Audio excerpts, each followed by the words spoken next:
Dans cette deuxième vidéo de la leçon sur la protection de fonction, on va maintenant aborder la protection du groupement hydroxyle OH présent dans la fonction alcool. Première chose, pensez bien que le groupement OH, on le retrouve dans d'autres fonctions, comme les fonctions phénol, on a vu qu'il y avait une petite distinction, on peut aussi le retrouver dans les fonctions acide carboxylique. Donc ce qu'on va dire là n'est pas forcément applicable à tous les groupements OH que vous allez croiser. On va se concentrer donc sur les alcools. La première protection que nous allons voir, c'est celle qui, ça fait partie des deux protections qui sont strictement dans le cadre du programme, c'est la transformation d'un alcool en éther-oxyde méthylique. Donc on va prendre la molécule suivante. Vous voyez que j'ai pris volontairement deux fonctions, une chloroalcane et une fonction alcool secondaire. J'ai pris deux fonctions pour montrer qu'il y avait un intérêt à faire de la protection. Et si on souhaite transformer l'alcool en éther-oxyde méthylique, on va donc chercher à faire la transformation qui est ici. Vous voyez qu'initialement, on a le groupe OH, présent sous sa forme non protégée. On doit le transformer en groupement méthoxy, OCH3. Et donc, du coup, ce groupement, comme je l'ai écrit, ce sera la forme protégée de l'alcool. La question, c'est de se dire, parmi les réactions que nous avons vues, laquelle va-t-on utiliser pour faire cette transformation? On passe d'un alcool à un éther-oxyde. Là, vous devez être capable de dire c'est une réaction de synthèse des éther-oxydes de Williamson. Ne pas oublier le nom qu'on va souvent vous redemander. À partir de là, on va essayer de compléter ce qu'on met sur la flèche pour faire une transformation de synthèse d'éther-oxyde. On en a déjà parlé dans la leçon précédente sur l'activation nucléophile des alcools. On avait dit qu'il fallait commencer par déprotoner l'alcool à l'aide d'une base dont le pK était suffisamment fort. Donc dans un premier temps, on peut prendre par exemple du LDA. Le LDA, diisopropylamidure de lithium, son pK est à 35, un alcool secondaire, son pK est à peu près à 17, donc on va avoir une déprotonation quantitative. On obtient alors ici un ion alcoolate, au moins associé au contre-ion Li+, et dans un second temps, il faut faire une réaction de substitution nucléophile. Pour ça, on va ajouter dans le milieu réactionnel un halogénoalcane, CH3. Par exemple CH3Cl, et au cours de l'étape numéro 2, l'oxygène O- va venir attaquer le carbone qui est ici, mécanisme SN2, puisqu'on a un carbone primaire ici, donc là il n'y aura pas à tergiverser, pour formation d'un éther-oxyde méthylique, ce sera toujours une SN2, et on obtient du coup le groupement méthoxy qui a été formé. Étant donné que ce mécanisme il a déjà été écrit, si vous souhaitez, vous pouvez mettre en pause un instant pour le réécrire, mais je ne le note pas ici. En ce qui concerne la protection des alcools sous forme d'éther-oxyde, une petite remarque qu'on va noter ici maintenant. On demande ici de mettre un groupement méthyle CH3, et c'est pas anodin. Il est relativement petit, ce groupement, puisqu'il n'y a que 4 atomes à l'intérieur. Et donc, le fait qu'il soit petit, ça lui donne un certain caractère labile. On va pouvoir l'attacher à l'atome d'oxygène, celui-ci, ou alors le détacher. On va voir dans un instant comment. Sachez que si on voulait introduire une chaîne alkyle plus volumineuse, ou même un groupement ramifié plus volumineux qu'un groupement méthyle, eh bien une fois qu'il serait fixé à ce niveau sur l'oxygène, il serait quasiment impossible de le retirer. C'est pour ça qu'on se concentre ici sur le fragment OCH3. Donc la remarque, c'est si le groupement est trop volumineux,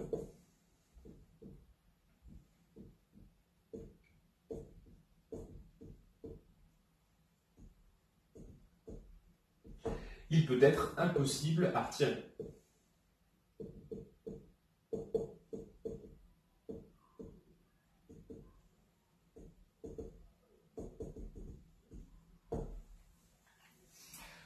Une deuxième remarque, je vous l'ai déjà écrite ici, la méthode de protection du groupement OH par méthylation avec ce type de schéma de synthèse fonctionne aussi au phénol.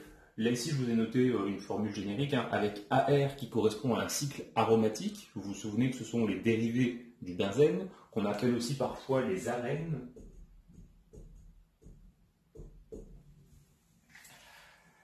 Et du coup, là ici, on aura vraiment une forte analogie entre la protection du OH d'un alcool et la protection du OH d'un phénol. En ce qui concerne maintenant donc la déprotection. Donc la déprotection, ce sera les conditions qui vont faire sauter entre guillemets le fragment CH3. Ça veut dire que si vous faites une réaction dans ces conditions-là, il va partir. Les autres conditions, comme je les ai détaillées là, dans la fiche résumée que je vous ai envoyée, permettront de préserver le groupement méthyle, notamment si vous travaillez dans des conditions basiques pour faire une élimination avec le chlore qui est ici, eh bien, le fragment hétéroxyde ne sera pas éliminé par des conditions basiques. Alors, pour déprotéger, trois réactifs assez caractéristiques, et ils présentent tous les trois un point commun, ce sont des acides de Lewis forts. Tout d'abord, l'acide bromhydrique, c'est l'analogue bromé de l'acide chlorhydrique. On peut le noter HBr, mais je préférais ici le noter H+, en mettant en évidence la lacune électronique du proton, pour dire que c'est lui en fait qui joue le rôle d'acide de Lewis. Au passage, vous voyez ici qu'il y a superposition des définitions de Brønsted et de Lewis concernant les acides. Ensuite, l'acide iodhydrique, eh bien, ce sera H+, I-. Au passage, je vous rappelle que l'acide iodhydrique est un acide encore plus fort que l'acide bromhydrique. Et on peut aussi utiliser d'autres types d'acides de Lewis qui, eux, ne sont pas des acides au sens de Brønsted, comme le tribromure de bore, BBr3.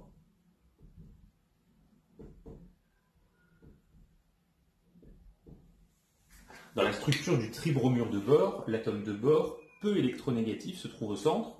Les atomes de brome plus électronégatifs que lui vont être à la périphérie. Il va donc y avoir dans cette structure des effets inductifs attracteurs de la part des atomes de brome,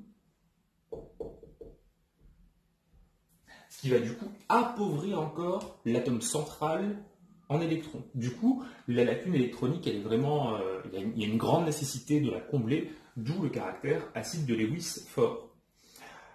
Concernant les mécanismes de déprotection, eh bien, on vous demande de savoir l'écrire pour un acide halohydrique, donc on va l'écrire pour HBr par exemple. Concernant le tribromure de bore, je vais simplement vous proposer une équation bilan. Donc pour commencer, le mécanisme de déprotection, avant de l'écrire, je vous écris ici l'équation bilan de la transformation qu'on cherche à réaliser. Donc là ici, vous voyez que le chlore, je l'ai transformé et j'ai marqué qu'il est devenu un groupement G. C'est simplement pour vous expliquer qu'on ne va faire la déprotection qu'après avoir fait réagir la fonction carbone-chlore. On va donc prendre l'éthéroxyde méthylique, le mettre en présence de bromure d'hydrogène, et les produits qu'on va obtenir, eh bien, vous voyez que vous avez la fonction alcool régénérée, plus du bromométhane. Si on marque les différents fragments de la molécule, on va avoir le fragment CH3 qu'on retrouve ici. Le brome, il était initialement dans HBr, et vous voyez qu'à la fin, il se retrouve lié au fragment méthyle. Et concernant l'hydrogène, eh bien, il est initialement présent sur l'atome de brome, et il se retrouve à la fin sur l'atome d'oxygène. Pour écrire le mécanisme, comme d'habitude, vu qu'on a un acide fort, on va commencer par faire une étape qui est un prééquilibre acido-basique.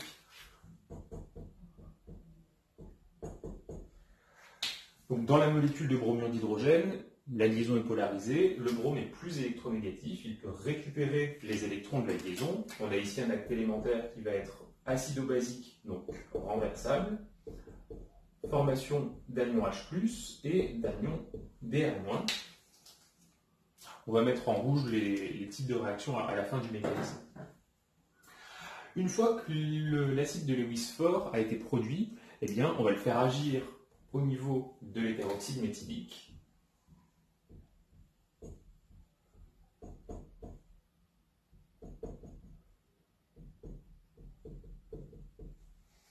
Alors, si on se pose un instant pour comprendre comment vont se passer les choses, ici H+, joue le rôle d'accepteur d'électrons.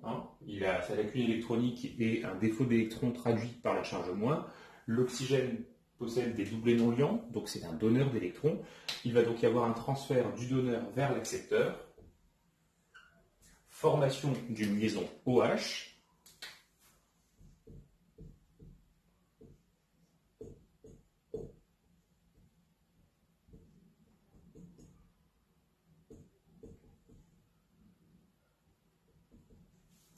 Et donc ici, on arrive avec un oxygène trivalent, par conséquent il est chargé positivement, et ça correspond, cette structure, à un hétéroxyde protoné.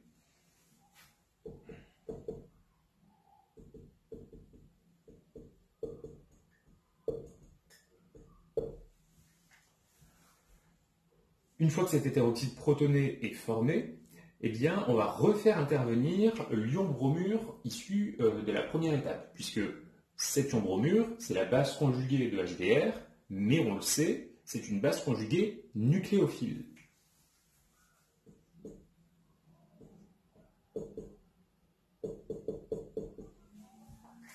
Ça signifie que puisque c'est un nucléophile, on va pouvoir faire des transformations de substitution nucléophile sur les peroxydes protonés. À partir de là, il faut essayer un petit peu de changer son état d'esprit. Le substrat, c'est la partie gauche, là, avec le groupement G, le fragment OH, etc. Ce morceau-là va jouer maintenant le rôle de groupe partant. Donc je marque GP pour groupe partant. Et vous voyez que le carbone du fragment méthyle, relié à l'oxygène qui est là, eh bien, il est relié à un bon groupe partant. C'est lui qui va subir la substitution nucléophile. Donc là, comme je l'avais dit précédemment, hein, c'est un fragment CH3, donc on n'a pas d'autre choix que d'écrire un mécanisme SN2. Donc les deux déplacements électroniques se font de façon simultanée et on obtient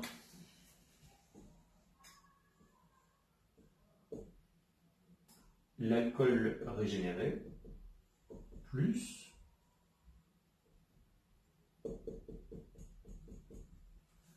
le bromométhane. Donc ce mécanisme-là, il est plutôt pas très long, et ça c'est une bonne nouvelle. Et en ce qui concerne les concepts pour l'écrire, eh bien c'est des choses qu'on a déjà vues, vous voyez, prééquilibre rapide, activation, pour avoir ici un bon groupe partant. C'est comme lorsqu'on avait protoné un alcool pour activer son électrophilie. Là ici par contre, prenez bien en note que c'est ce carbone-là dont l'électrophilie est activée, et qui subit par conséquent ensuite la substitution nucléophile. En ce qui concerne le tribromure de bore, BBr3, comme je vous le disais, je vous propose ici simplement une équation bilan et je vous explique comment ça fonctionne. Alors, le réactif qui est ici, BBr3, va avoir trois fonctions réactives. Ce sont les trois fonctions bore, brome. Il va donc pouvoir réagir avec trois équivalents d'alcool protégé sous forme d'éperoxyde méthylique. Vous voyez que le fragment protégé, il est ici au méthyle. Lorsque la réaction se fait, en théorie, on peut avoir donc trois fois les liaisons, enfin les trois différentes liaisons B, BR qui réagissent les unes à la suite des autres, et on va donc former ce composé-là. Vous voyez qu'en fait, on a substitué chaque atome de brome par le fragment alkoxy, RO. Donc là ici, on dira qu'on a un trialkoxyborane.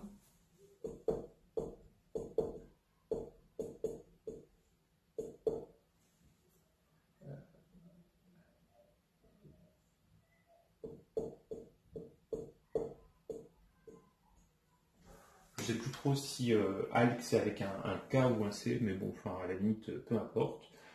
Donc un trialkoxyborane et ces composés-là, qui peuvent être vus comme des analogues borés des éthers, puisqu'on a l'oxygène relié d'un côté à un carbone, de l'autre côté à un atome de bore, eh bien ils peuvent être hydrolysés. Et donc dans un deuxième temps, on va faire l'hydrolyse du mélange réactionnel, et ce composé-là va pouvoir régénérer trois molécules d'alcool. Donc là ici, dans la molécule d'alcool, le fragment RO, c'est celui qui était initialement lié à l'atome de bore. Concernant les hydrogènes qu'on voit apparaître ici, eh bien, ils sont obtenus grâce aux hydrogènes présents dans les molécules d'eau. Le bore va lui se transformer en une espèce que j'ai mis entre guillemets, je vous explique tout de suite pourquoi. Alors, sous cette forme-là, BOH 3 fois, c'est ce qu'on appelle l'acide borique.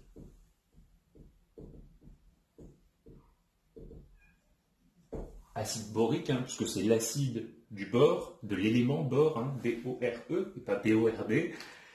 Ce composé-là, eh bien, c'est un polyacide, et donc, suivant le pH du système à l'état final, vous aurez soit une forme avec 1, 2 ou 3 protons, donc c'est pour ça que je le mets entre guillemets. Concernant le bromure, pardon, pas le bromure de méthyle, le bromométhane, c'est comme ça qu'on l'appelle, eh bien, lorsqu'on fait l'hydrolyse, vous allez pouvoir en transformer tout ou partie en méthanol par une réaction de substitution nucléophile, l'eau jouant le rôle de nucléophile, le brome, le rôle de groupe partant, et le carbone, le rôle d'électrophile. Alors, avant de passer à la suite, un petit point, j'ai oublié de le dire, je crois, et vous pouvez l'ajouter, je pense que vous allez comprendre tout de suite pourquoi. Le mécanisme de déprotection, on l'a écrit ici avec HBr, mais évidemment, si vous devez l'écrire avec HI, l'acide iodhydrique, ce sera exactement analogue, hein. Il suffira de remplacer chaque Br par un iode. Concernant le paragraphe petit 2, c'est encore quelque chose qui est strictement dans le cadre du programme de PCSI. On nous demande de parler de la protection du fragment OH d'un alcool en le transformant cette fois en hétéroxyde, mais benzylique. Alors, dans un premier temps, on va définir ce qu'on appelle en chimie le groupe benzyle. Benzyle, c'est lorsque vous avez comme ça un fragment C6H5 relié à un fragment CH2. Donc on peut l'écrire de cette façon, on peut l'écrire pH avec le petit coin là qui représente un CH2 en topologique. Juste pour information, je ne vais pas l'écrire parce que je pense que c'est source de confusion. Il existe une notation abrégée pour le fragment benzyle. Cependant, en chimie, il existe un autre fragment un tout petit peu différent qu'on appelle le fragment benzoyle. Et entre européens et américains, eh bien, on utilise les deux abréviations, mais en inversant. Donc, il y en a un qui va être appelé BN et l'autre qui va être appelé BZ. Et suivant si vous êtes sur une publication américaine ou européenne, ça ne signifiera pas la même chose. Par conséquent, pour des élèves de classe préparatoire, on ne va pas utiliser cette notation-là qui risque d'être source de confusion. On préférera utiliser ça, comme ça on sera sûr et certain de quoi on parle. Alors on y va. Concernant la protection, j'ai repris l'exemple du substrat de tout à l'heure sur lequel on a la fonction alcool que l'on doit protéger et la fonction chloroalcane qui va être la fonction à faire réagir.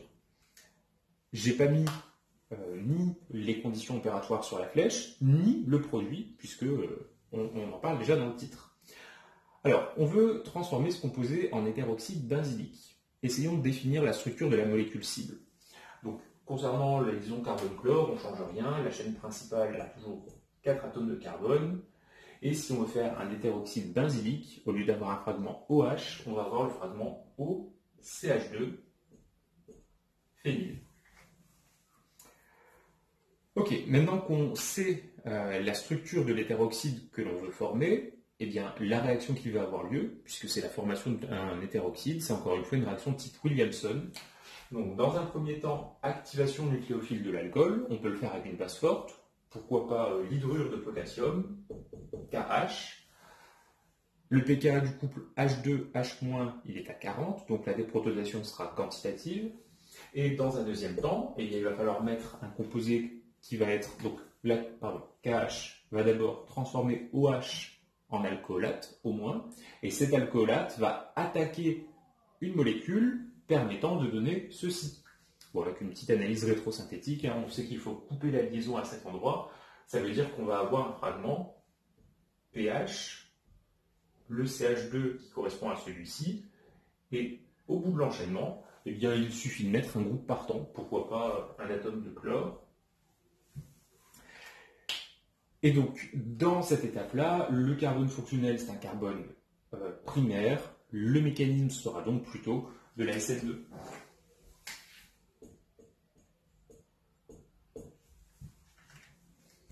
Bon, en même temps que j'écris SN2, je me rends compte que j'ai effacé le tableau, mais pour le mécanisme précédent, j'ai oublié de mettre sur les flèches en rouge le type de réaction. Donc, je pense qu'on l'a déjà fait beaucoup de fois. Essayez de le faire si jamais vous avez un petit problème, un petit doute. Contactez-moi pour validation. Bien, on revient donc à cet hétéroxyde benzylique. Alors tout à l'heure, je vous ai dit, lorsqu'on augmente la taille du groupement, ici, on va avoir un hétéroxyde plus résistant, moins labile. C'est-à-dire que ce sera plus difficile de revenir à l'alcool.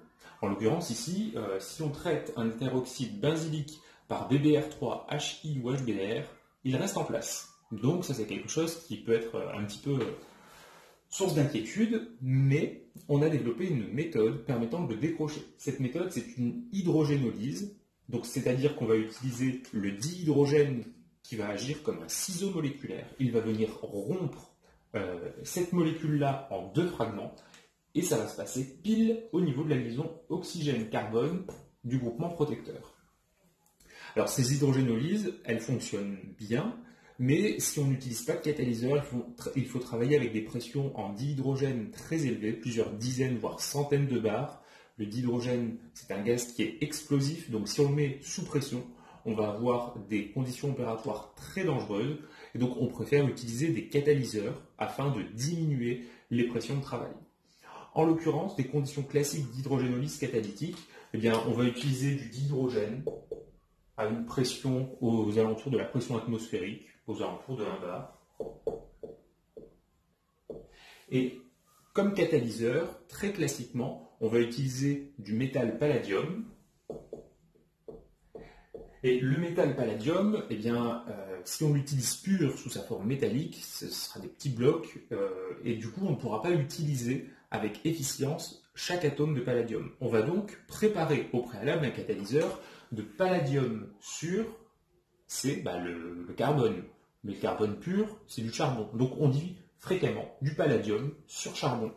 Très clairement, ce palladium sur charbon, eh bien, c'est de la poudre très fine, constituée principalement de carbone, et de temps en temps, à la place d'un atome de carbone, vous avez un atome de palladium.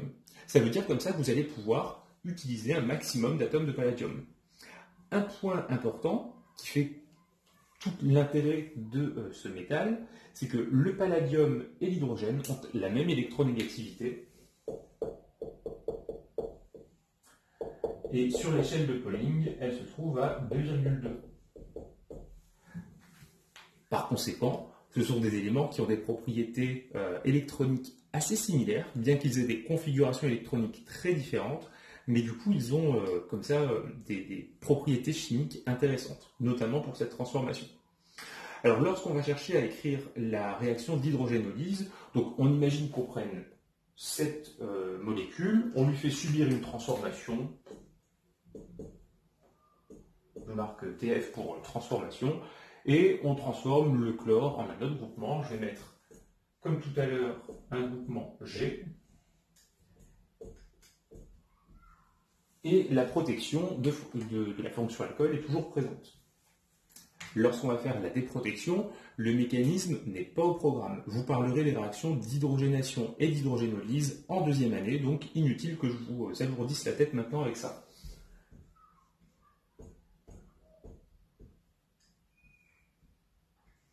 Alors je vais faire un trait plus long pour cette liaison qui est ici. Je vais mettre le fragment pH et je vais écrire la molécule de dihydrogène en rouge.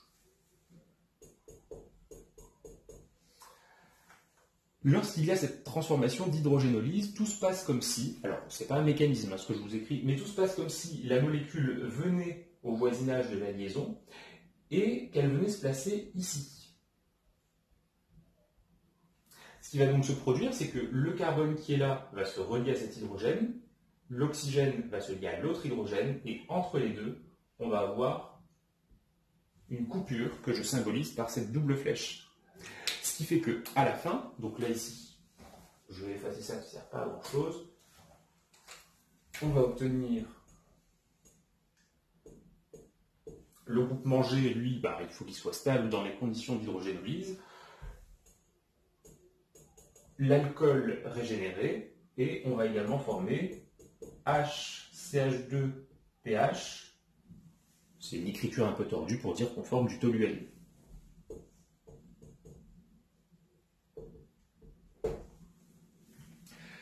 Concernant cette transformation, elle a un intérêt très grand pour un chimiste qui a besoin d'une protection de fonction, puisqu'il y a assez peu de groupes protecteurs qui sont sensibles à l'hydrogénolyse. Du coup, ces conditions de déprotection, elles sont très spécifiques. Lorsque des conditions de déprotection ne s'opposent pas les unes les autres, c'est-à-dire l'hydrogénolyse va faire sauter uniquement les hétéroxydes benzyliques, on dira que cette protection est orthogonale aux autres protections, c'est-à-dire qu'elles ne s'influencent pas les unes les autres. Alors, pour cette dernière partie, on va maintenant parler des éthers silyllés. Ce qu'on va dire là n'est pas dans le cadre du programme. Ça veut donc dire clairement que si vous voulez, vous pouvez arrêter maintenant le visionnage de la vidéo et boucler la leçon C9L2 sur la protection de fonction. Pourquoi est-ce que je vous parle de ce type de protection? Eh bien, c'est parce que c'est une méthode très très fréquemment utilisée dans la chimie et qui peut être rencontrée dans les sujets de concours. D'ailleurs, si vous prenez le document de cours, vous verrez que la dernière page, c'est un extrait de concours E3A dans lequel on vous donnait un document vous expliquant la protection des alcools par les éthers silyllés. Alors, quelques mots d'abord pour présenter cette famille de fonctions chimiques. Nous, ce qu'on connaît déjà bien, ce sont les éthers oxydes.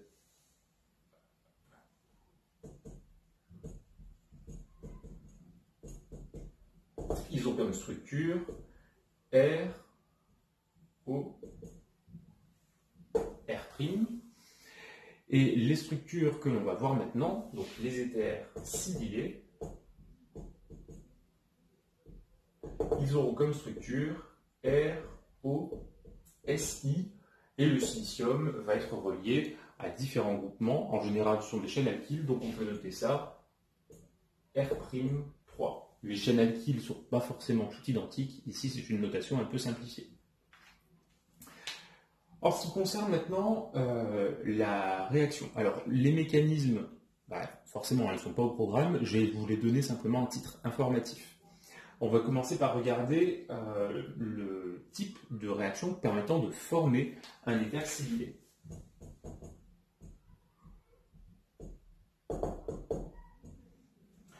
Alors, pour faire ce genre de réaction, on va utiliser des conditions qui sont relativement similaires suivant la nature, suivant les différents alcools qui peuvent être rencontrés. On va prendre un équivalent d'alcool, on va le mettre à réagir avec un trialkylsilyle que je vais noter ici R3Si. Et ce silicium va être relié à un groupement partant, en général du chlore. Donc on a ici un chlorure de trialkylsilyle.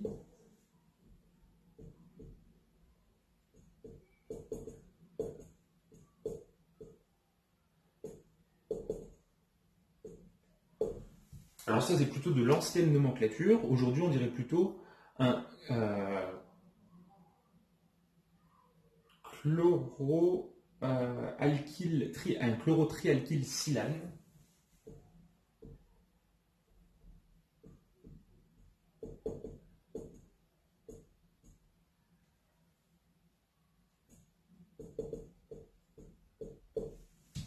Juste pour votre culture, on a déjà parlé de plusieurs types de familles de molécules. Lorsqu'on a par exemple les composés hydrocarbonés, on avait dit que c'était des alcanes. Si jamais vous avez du silicium et de l'hydrogène, ce sera la famille, comme je l'ai noté ici, des silanes. Et donc par extension, comme pour les alcanes, si vous avez des liaisons Si, vous allez avoir comme ça des silanes, vous n'êtes pas obligé d'avoir que des atomes d'hydrogène. Et on a croisé d'autres aussi.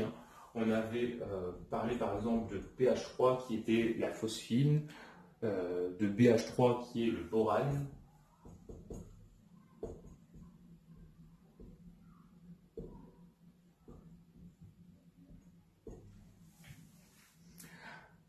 Ok, donc on prend ces deux réactifs, on va rajouter un composé qui est en général donc une base faible potentiellement nucléophile.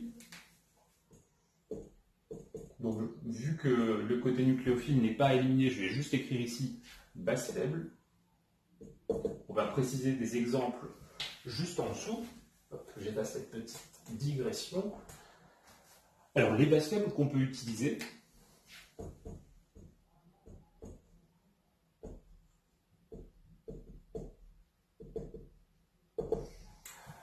le premier exemple, une base faible non nucléophile, la triéthylamine, ET 3 fois N, avec bien sûr l'atome d'azote qui porte un doublé non liant et qui est aussi porteur de la réactivité basique. On peut aussi utiliser de la pyridine.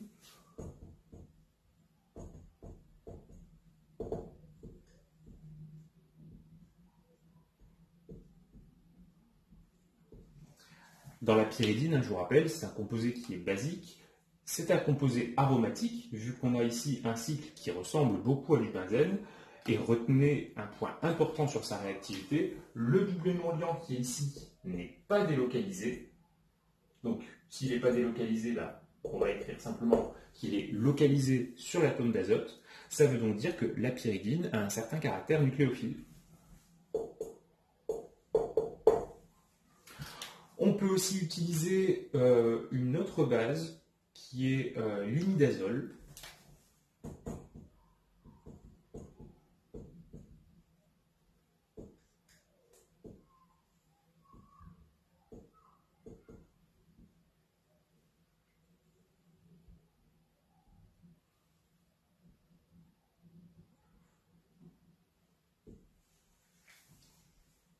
Il y a une erreur sur la structure, les doubles liaisons ne sont pas ici. Hop, je vais réécrire. Hop.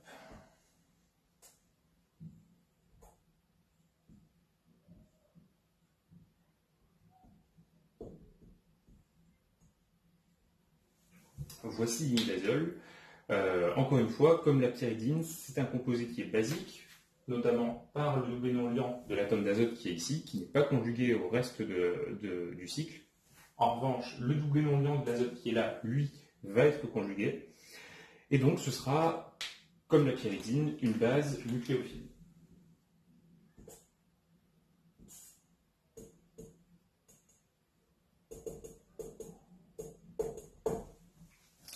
Lorsqu'on a mis donc tous ces constituants dans le milieu réactionnel, on va donc former l'éther silylé suivant, ROSI R3.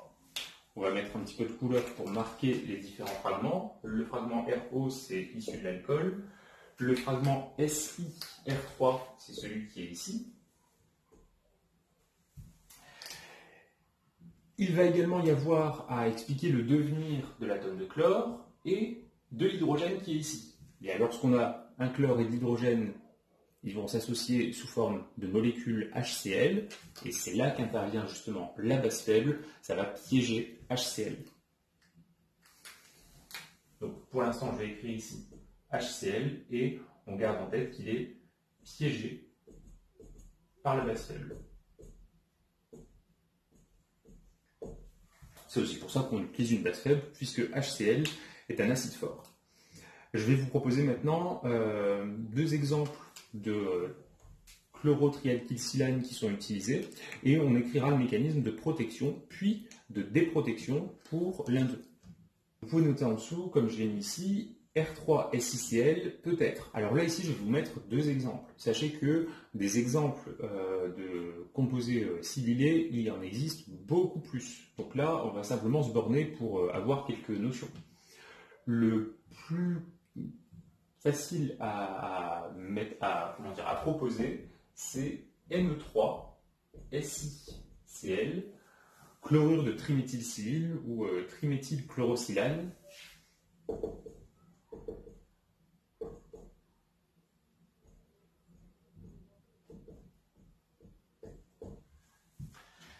On peut aussi penser à triméthylchlorosilane, ou donc là, si on prend l'abréviation anglaise, TMS pour triméthylsilane, on peut noter ce composé-là de la façon suivante, TMSCl. Et vous verrez en continuant la chimie organique l'année prochaine que très souvent, on va utiliser des abréviations pour les groupes protecteurs, et on se retrouve du coup parfois avec un glossaire dans les sujets de concours pour savoir quelle abréviation correspond à quel groupement. Un autre groupement que je vous propose, c'est le groupement TBDMS pour tertiobutyldiméthylsilyle. On va donc avoir sur le silicium deux fragments méthyl et un fragment tertiobutyl. Vous vous souvenez, un tertiobutyl carbone CH3 3 fois, chlore. Et ce composé-là, on va pouvoir le noter, tertiobutyldiméthylsilyle.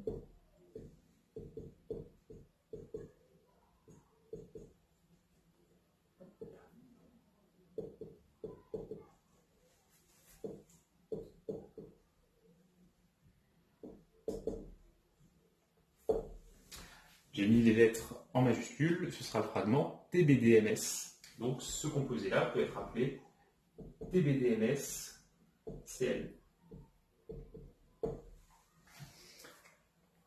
Alors, concernant les différents groupements silylés, comme pour les hétéroxydes, plus plus les groupements alkyles sur l'atome de silicium vont être volumineux, moins le groupement sera labile.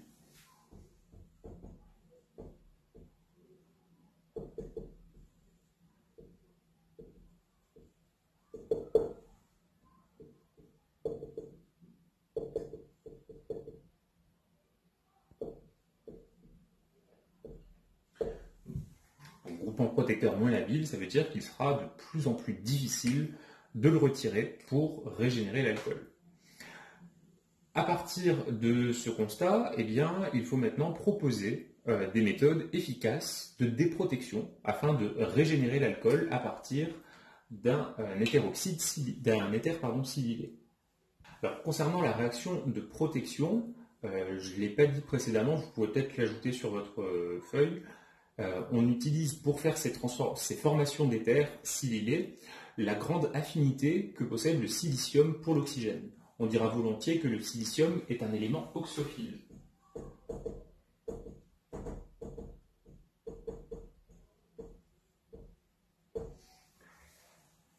Et je vous ai mis à ce titre l'énergie de liaison de la liaison simple silicium-oxygène dans le document résumé, et je me suis aperçu que dans un bouquin on donnait une énergie différente, donc je vais la corriger, je vous propose aussi de la corriger si vous avez ce document sous les yeux. L'énergie de liaison en valeur absolue pour silicium-oxygène, on est à 358 kJ mol-1. Donc cette énergie de liaison est assez élevée. Ça veut donc dire que le silicium et l'oxygène ont une bonne affinité, ils vont se lier facilement et rester à l'état lié. Ainsi, lorsqu'on se trouve avec une structure ROSI R' 3 fois, eh bien, la rupture de la liaison silicium-oxygène n'est pas chose facile.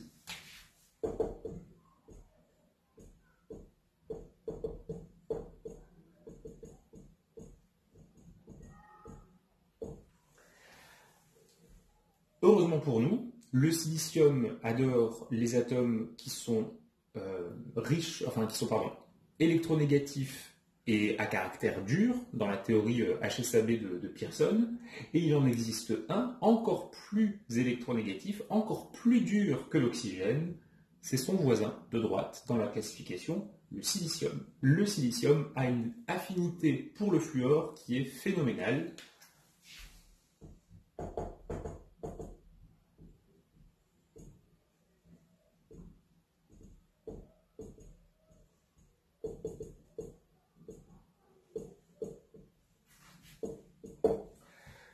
Concernant l'énergie de la liaison silicium-fluor, je ne l'ai plus en tête, je vais la reprendre. On se trouve à 582 kJ par mol.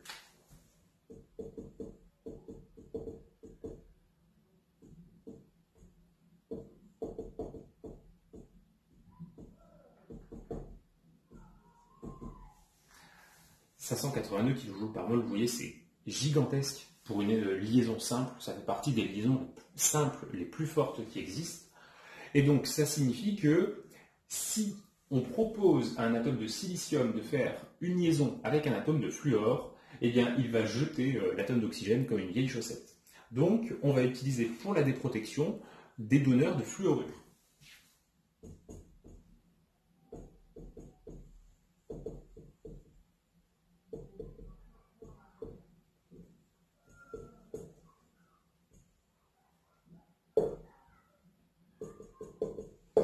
Alors, lorsqu'on veut utiliser des ions fluorure, on peut envisager peut-être d'utiliser de l'acide fluorhydrique, HF. Effectivement, hein, c'est un acide faible, le pKa se trouve aux alentours de 4, et donc il peut fournir comme ça des ions F-. Cependant, HF fait partie des composés chimiques les plus atroces qui existent en ce qui concerne la toxicité, et donc on refusera quasiment systématiquement de l'utiliser.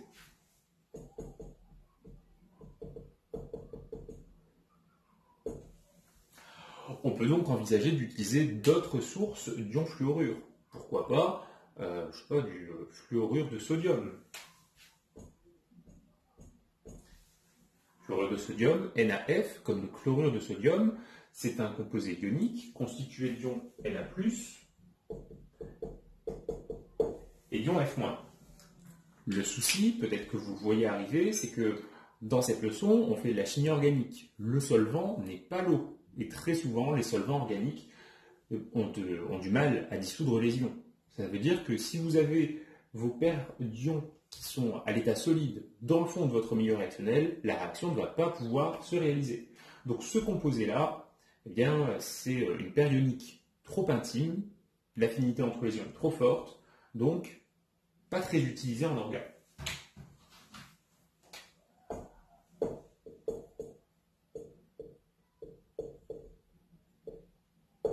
On a donc utilisé, la plupart du temps, un donneur de fluorure qui possède certes des propriétés ioniques, mais en même temps des propriétés lipophiles pour être dissous dans les solvants.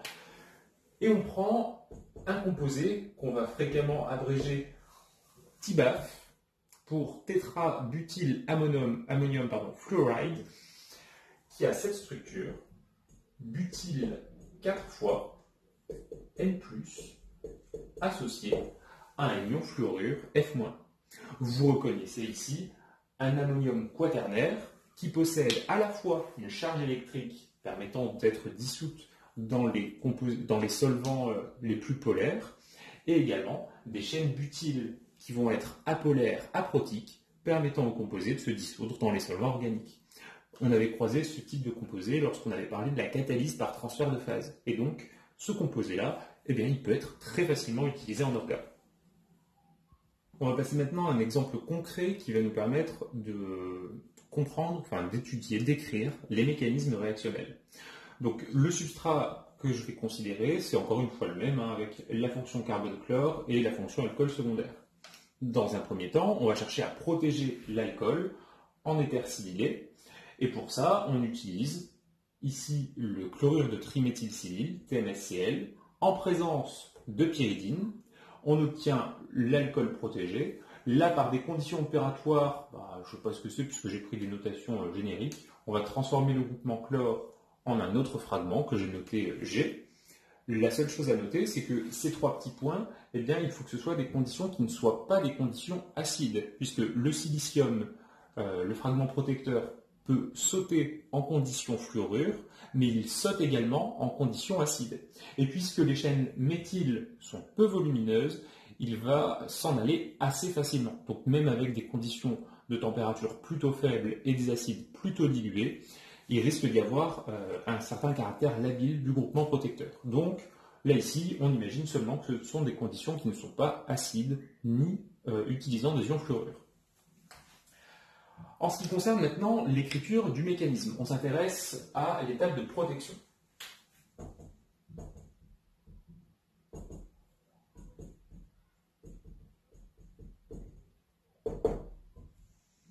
La première chose à noter, et ça j'espère que vous l'avez déjà bien en tête, c'est la localisation du silicium dans la classification périodique. Il se trouve à la colonne numéro 14, juste en dessous de l'atome de carbone. Et c'est pour ça que dans le chlorure de triméthylsilyle, on voit un atome de silicium qui est tétravalent. Ah oui, comme le carbone, il peut être tétravalent. Par contre, le silicium est sur la troisième ligne. Il peut donc utiliser les sous-couches, la sous-couche 3D qui contient 5 orbitales atomiques afin de passer dans un état d'hypervalence, et donc le silicium peut être penta, voire même dans certaines situations hexavalent.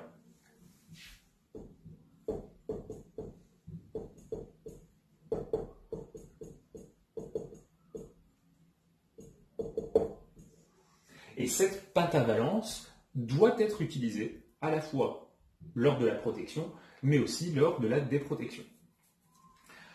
Alors, en ce qui concerne la protection, eh bien, lorsqu'on utilise la pyridine, qui est nucléophile, on postule qu'il y a un effet une réaction entre la pyridine et le chlorure de triméthylsilyle. Cette réaction, on va donc l'écrire comme ceci. Je prends le chlorure de triméthylsilyle. On écrit un mécanisme, donc on fait attention à bien mettre tous les doublés non-liants. La pyridine, c'est ce composé, l'azabenzène, on met un atome d'azote à l'intérieur du cycle, le doublet non liant de l'azote n'étant pas conjugué.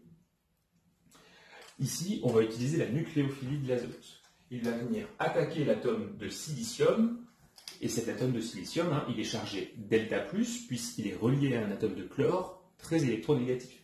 Au passage, les atomes de carbone sont aussi plus électronégatifs que le silicium, donc il est vraiment un bon électrophile.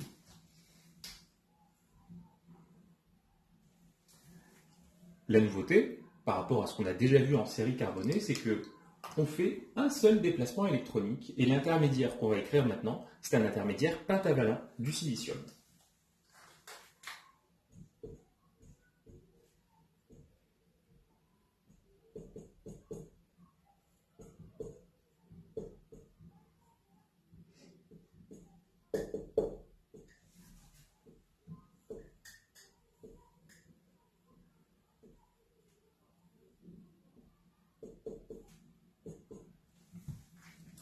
En ce qui concerne les charges formelles, eh bien, l'atome d'azote partage ses électrons avec le silicium, il se retrouve donc chargé positivement, et le silicium, lui, il a récupéré des électrons lors de la formation de la liaison, il est donc chargé négativement.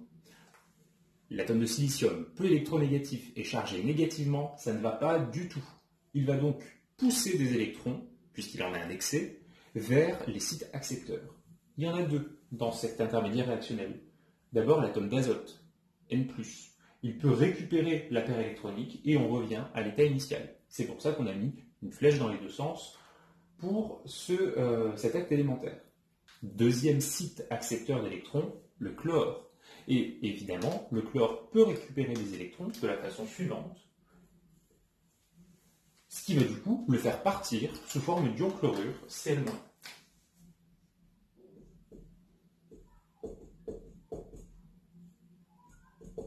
On se retrouve du coup avec à nouveau un silicium à l'état tétravalent.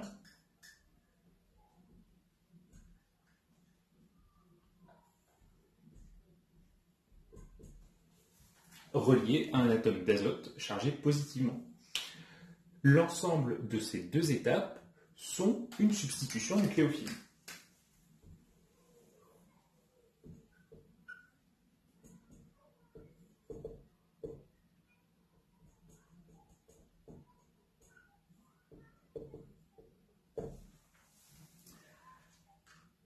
L'intérêt de ce premier mécanisme, c'est de mettre en évidence le fait qu'on a lâché une base faible, encore plus faible que la pyridine, puisque la pyridine, son pK se trouve aux alentours de 8,9.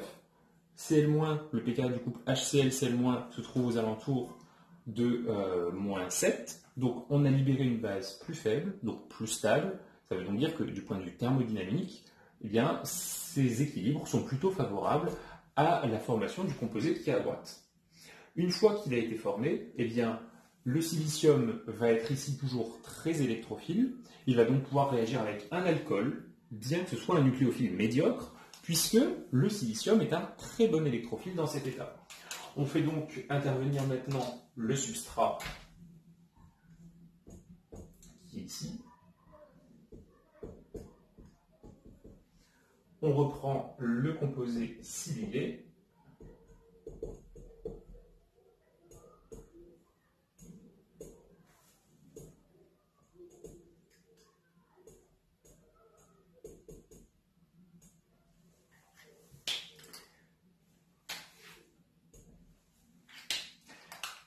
L'atome d'oxygène va, grâce à ses doublets non liants, jouer le rôle de donneur d'électrons. Il va attaquer l'atome de silicium, qui joue le rôle de site accepteur d'électrons.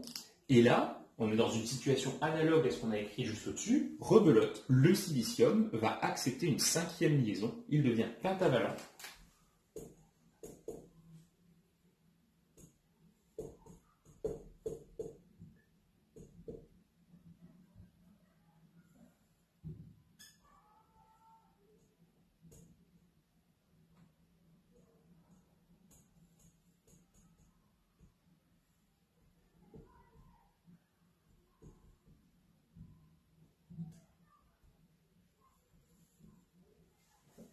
Alors j'ai un petit peu changé les molécules de place pour pouvoir rentrer tout le monde autour du silicium. Donc on a toujours les 3 méthyls, le fragment pyridinium, et du coup l'oxygène fait une liaison supplémentaire, il est chargé positivement. Dans cet état, j'ai oublié la charge moins sur l'atome de silicium, je vais la rajouter ici. Donc, comme ce qu'on avait vu au-dessus, le silicium est ici chargé négativement, il va chercher à donner des électrons aux atomes accepteurs, donc soit l'atome d'oxygène, et dans ce cas-là on revient en arrière, ou alors il va pousser les électrons vers l'atome d'azote.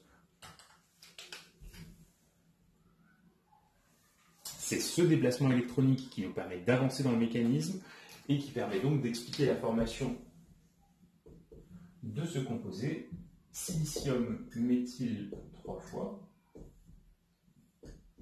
oxygène avec le proton, la charge plus, le doublé non liant et le reste de la molécule. Je commence à manquer un petit peu de place. Et il y a aussi la pyridine qui s'est décrochée. Je vais l'écrire tout en haut, ici. Hop.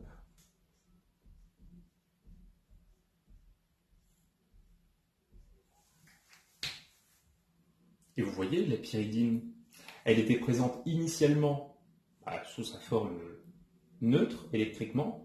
Elle a réagi et elle se retrouve ici régénérée sous sa forme neutre. Elle a donc ici joué le rôle de catalyseur et puisque c'est aussi un nucléophile lors de cette réaction, la pyridine joue ici le rôle de catalyseur nucléophile. On dit aussi parfois que c'est un nucléophile relais. Je vais écrire ça en haut sur la flèche. Donc la pyridine joue ici un double rôle, celui de base faible et catalyseur nucléophile, qu'on appelle aussi donc nucléophile relais.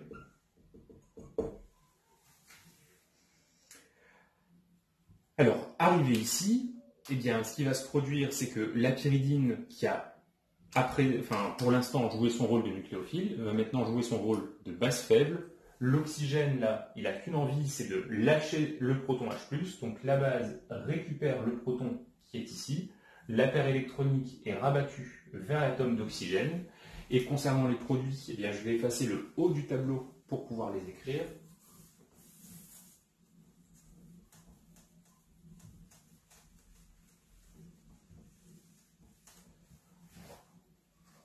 On va former, au cours du dernier acte élémentaire, un ion pyridinium plus l'éther silylé qu'on souhaitait former.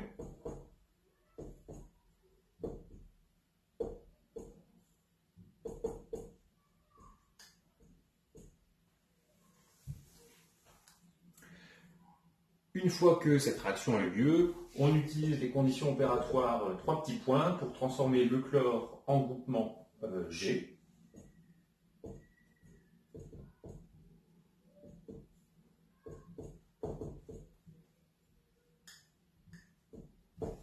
Et maintenant qu'on a formé ce composé-là, on va pouvoir parler du mécanisme de déprotection.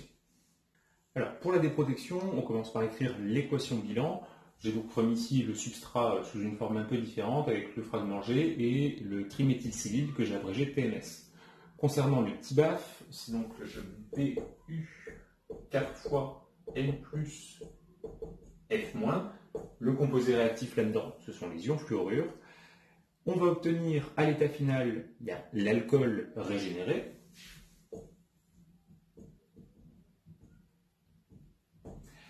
Et concernant le fluor, il forme une liaison avec le silicium. On peut donc écrire TMSF. Si jamais vous voulez détailler un petit peu plus, c'est en réalité méthyle 3 fois, silicium, liaison simple, fluor. Donc TMSF, comme ça, c'est la même chose. En ce qui concerne maintenant la déprotection, on passe au mécanisme.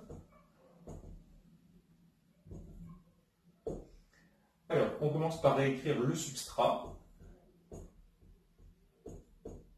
Et on a besoin de détailler le groupement TMS pour pouvoir écrire le mécanisme. Donc je le développe et je vais utiliser ici directement les ions fluorure F-.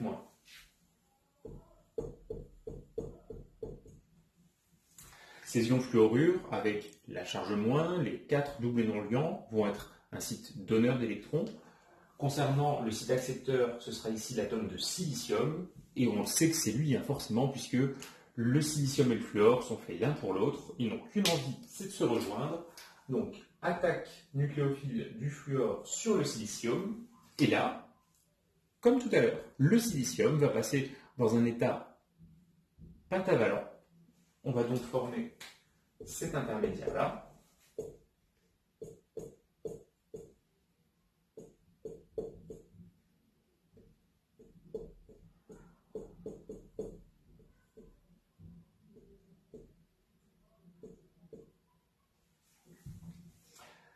Dans l'intermédiaire, il faut une charge moins. Elle est portée par le silicium, vu qu'il a récupéré des électrons au cours de la formation de la liaison silicium-fluor.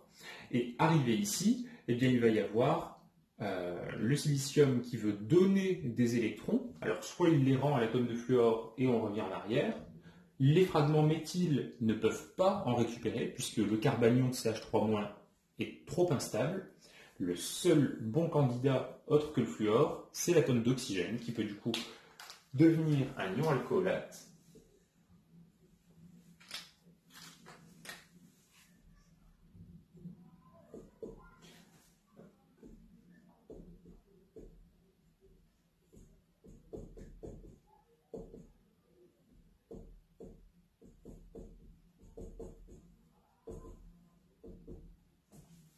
Donc voici ce qu'on obtient, et vous voyez que dans l'état actuel des choses, si on travaillait par exemple dans un solvant rigoureusement aprotique, on se retrouverait avec un ion alcoolate, le contre-ion étant l'ion Bu4N+. Ça veut donc dire que si on veut régénérer un alcool, il peut être malin de travailler dans un solvant protique, et on peut pour ça utiliser fréquemment le méthanol, MEOH. Et donc lorsqu'on utilise le méthanol, on va avoir, là ici j'écris une nouvelle ligne pour expliquer la protonation. On a l'alcoolate au moins, une molécule de solvant arrive, et on va avoir du coup une réaction acido-basique qui va nous permettre de régénérer l'alcool secondaire.